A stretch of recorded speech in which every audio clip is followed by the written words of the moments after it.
we talk about the airlines. Because you remember last year they had so much delay, they had so much cancellation. Just people had to sit around and lounge around for hours and hours, and then they had to pay for their own rebook their flight, and it wasn't on their behalf. It was an airline delay. It was an airline cancellation, but they had to pay for the rebook their flight. So our president Bennett, he always find ways to try. He's very concerned with the Americans. He very concerned. Last year, I mean, it was just so much of a disaster, a delay and cancellation.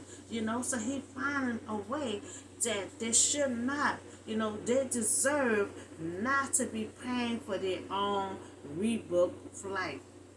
When it was not their fault in a delay or either cancellation. And I agree, so I request, that they provide a cash payment for their cancel flight or their delayed flight.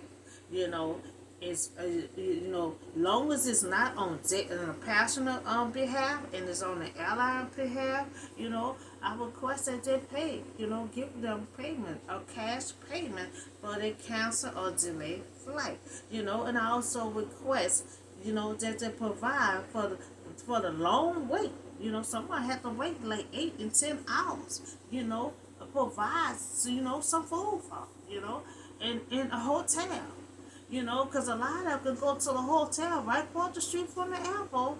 And when their time comes, they can come on back to the airport. Because I had missed my flight one time, and I had to sit around for 10 hours, so I know how it is. You got to have money to buy food.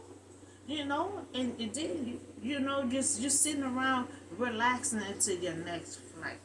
So I think this is a good idea to provide, a meal. Provide a meal for them. Provide, hotel, for that day. And provide cash money for them instead of refunding it back on their account, because they're going to take 5 to 7 days when they're going to need the cash money right then and there to rebook their flight. So we also talk about Samuel. He didn't know who he was going on. He was just following instructions from God. God said, "You go over there, Ambassador. You're gonna meet this man named Jesse, and he have some sons. I'm gonna let you know which one I want you to anoint to be king over Israel." So he didn't know. Soon that tall, handsome came out there. Oh, I know God gonna pick him right here. Because he's still mourning over Saul. So Saul is tall and handsome. So when that tall, handsome came out there, he thought sure God was going to pick that one. God rejected. He said, "I reject him. That's not the one I chose." Have him to pass some more. So Jesse had about 7 sons. All of them passed by 7. And God said, "No, they're not it. That's not it." So that's all the story I have. So we at the beginning. When Samuel anointed David. So we're going to see how long, all those troubles that David going to have to go to. That's what I'm saying. When you're anointed and when you blessed, to be blessed, to be anointed, to be the king, look what Joseph went through. We going to read on all the stuff that David gonna have to go through. He gonna constantly keep on running from Saul, because Saul gonna be jealous, because God gonna depart his spirit from him and put it on David. So there's gonna be a little jealousy right there. Because everything David touch, he gonna win. So that's all I have for you today. Y'all have a blessed night, and I'll see y'all on the next video.